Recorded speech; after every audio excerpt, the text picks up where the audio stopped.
မြန်မာငွေ200ကျပ်တဲ့အင်တာနက်1000 MB 1GB ကိုမိသားစုလိုက်အသုံးပြုခြင်းတဲ့သူတွေရှိလား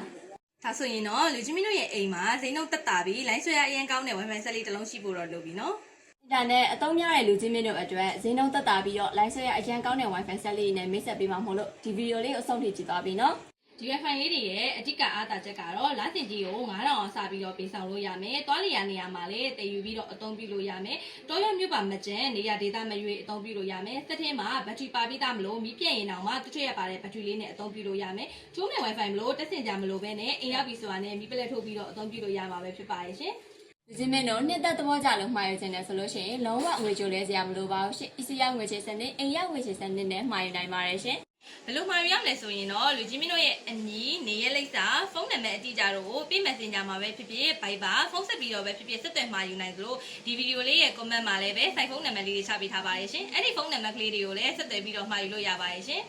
ဗီဒီယိုလေးကိုအဆုံးထိကြည့်သွားပြီးတဲ့ customer တခုတယောက်ချင်းစီတိုင်းကို Forever Wi-Fi မိသားစုမှကျေးဇူးအထူးတင်ရှိပါရရှင်နောက်ဗီဒီယိုလေးမှာပြန်တွေ့ကြမယ်နော်